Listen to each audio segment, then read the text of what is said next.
Bom dia, turma, paz em Cristo. Então vamos para a nossa segunda aula, dando continuidade aí ao estudo da escatologia. Nós vamos falar hoje sobre 3 temas específicos: as bodas do Cordeiro, vamos falar sobre a grande tribulação e vamos falar também sobre o anticristo. Então eu quero convidar os irmãos os amados, abram suas Bíblias aí no tema sugerido, Apocalipse 19:7, e também em Mateus capítulo 26, verso 29.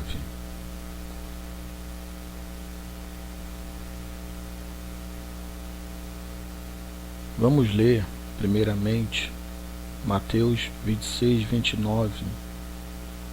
Eu vou parafrasear. Diz assim: digo-vos que, desta hora em diante, não beberei deste fruto da vide, até aquele dia em que eu beba de novo convosco no reino de meu Pai. E em Apocalipse 19:7, conforme está aí no slide, diz: regozijemo-nos e alegremo-nos e demos-lhe glória, porque vindas são as bodas do Cordeiro, e já sua esposa se aprontou. Então, nós falamos na aula passada sobre o arrebatamento da igreja e o tribunal. Logo após o arrebatamento da igreja, sobre a face da terra haverá um grande caos, né? As maiores catástrofes estarão acontecendo na terra. Entretanto, a igreja foi retirada e ela foi ao encontro de Cristo nas nuvens, e lá ela passou pelo tribunal. Logo após o tribunal, ela vai para as bodas do Cordeiro. Pois bem,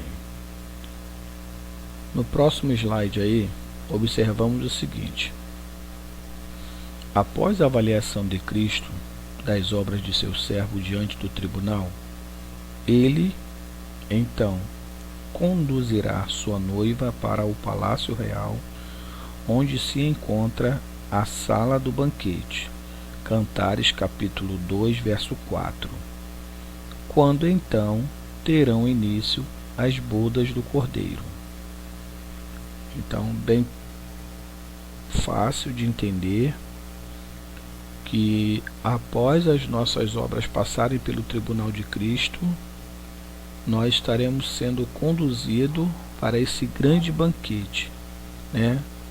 Para essa grande festa, que segundo a escatologia durará 7 anos, enquanto, nas regiões celestiais a igreja estará nas bodas, na celebração, nessa grande festa durante 7 anos. Na terra haverá a chamada grande tribulação, que estará assolando toda a humanidade. Continuando aí no próximo slide, observamos que as bodas do Cordeiro, ela traz uma identificação. Ela tem essa bodas tem um grande propósito. Aí eu coloquei aí assim: como noiva de Cristo, ela é identificada pelo seu profundo amor, né? A Bíblia, ela tem figuras de linguagem. Nós estudamos isso na ciência chamada hermenêutica, né? E uma das figuras da linguagem é chamada de tipologia. Então a igreja, quando se usa a figura de linguagem na tipologia, ela é identificada também como noiva. Então, assim, olha que coisa interessante que nós observamos aqui, uma das características da noiva de Cristo, que é a igreja. Como que nós somos identificados como cristão, como realmente servo de Deus? Primeira questão que nós vamos destacar: o profundo amor, né? Tem que amar. A Bíblia diz em João 14, 23 ou 26, se não me falha a memória, vai dizer assim: aquele que me ama guardará a minha palavra, meu Pai o amará, né? Então, assim, a primeira característica da identificação de um cristão é o seu profundo amor por Cristo. Aqui, comparado à igreja a Cristo, as referências nós podemos usar aí Cantares 8:7, Efésios capítulo 5, verso 30 ao 33. Depois você dá uma lida com calma, por causa do fator tempo, não tem como a gente ler todas as referências bíblicas.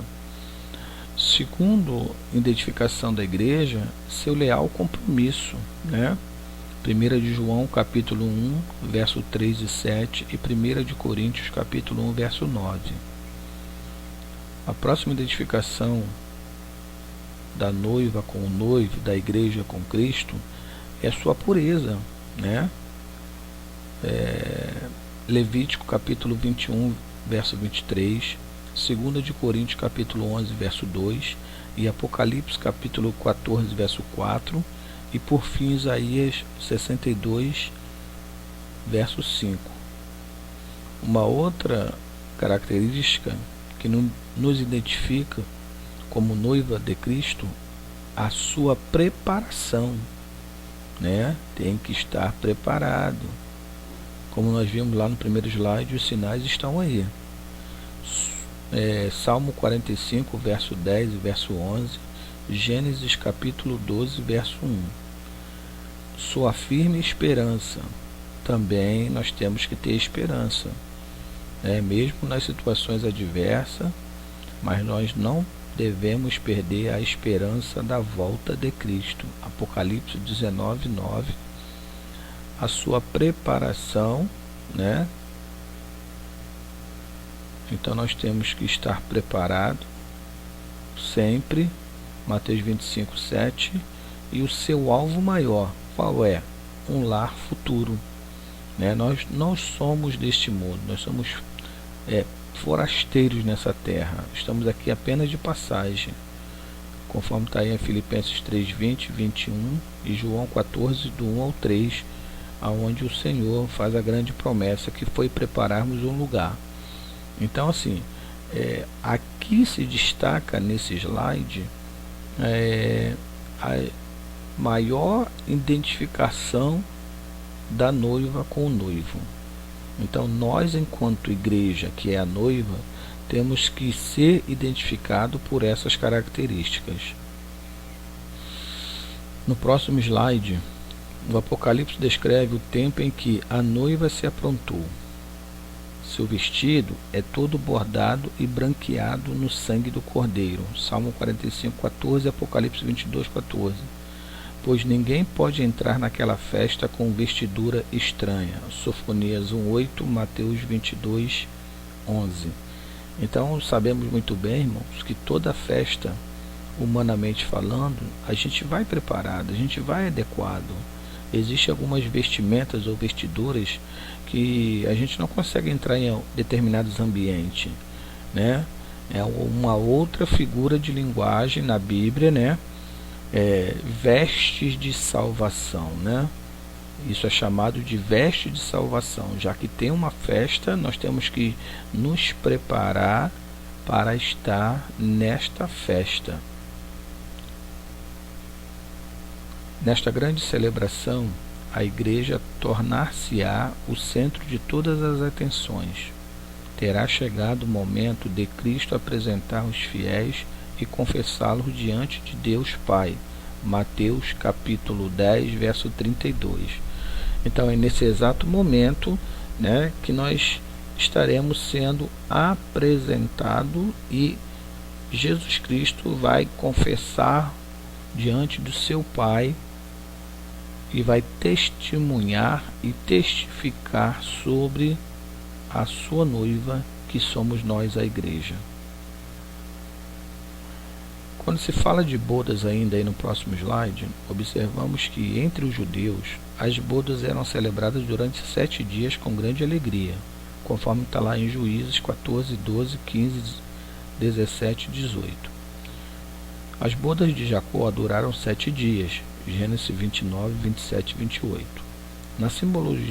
Na simbologia profética das Escrituras Sagradas, isso aponta para as bodas do Cordeiro durante 7 anos. Então, baseado na cultura dos hebreus, dos judeus, e por terem o costume de grandes festas durarem aproximadamente esses 7 dias, então nós entendemos e trazemos para os 7 anos da grande tribulação. Ok? É uma figura de linguagem e que há uma interpretação de que a grande tribulação durará 7 anos e, consequentemente, as bodas do Cordeiro também durará 7 anos, né? Até porque quando o 7 é muito simbólico também, né? Eu gostaria até de sugerir um livro que fala muito sobre simbologia, numerologia, tipos e sombras da Bíblia. O nome do livro é Tipos, Sombras e Mistérios da Bíblia. O autor é Joel Leitão de Melo e a editora é a CPAD. O 7 ele é tão destacado na Bíblia que só no livro do Apocalipse nós encerra ali 7 bem-aventuranças, né? Nós encontramos aí no livro do Apocalipse, e cada uma delas com significação especial. E uma dessas 7 bem-aventuranças, na verdade, vai falar sobre as bodas do Cordeiro. Por exemplo, a primeira, a bem-aventurança, está em Apocalipse 1:3.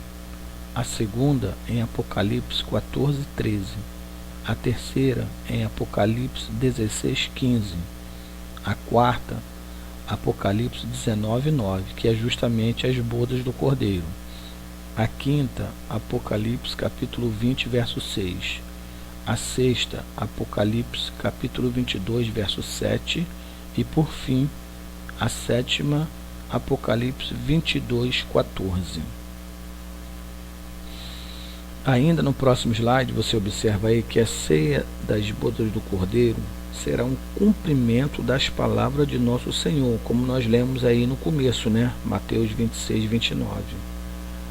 Esta celebração terá lugar somente no final das bodas, 7 anos depois do arrebatamento. Ou seja, haverá as bodas do Cordeiro, uma grande festa, e no final, segundo a escatologia, no final dos 7 anos da grande tribulação, que é justamente o final das bodas do Cordeiro, haverá essa grande ceia aonde o Senhor estará, nós estaremos participando dessa grande ceia com o nosso Senhor Jesus Cristo, conforme ele prometeu em Mateus capítulo 26, verso 29, né, irmãos? E aí nesse próximo slide, em muitos trechos do Novo Testamento, a relação entre Cristo e a igreja é revelada pelo uso de figuras do noivo e da noiva, conforme está em João 3:29, Romanos 7:4, 2 de Coríntios 11:2 e Apocalipse 19:7-8 e capítulo 21, verso 1.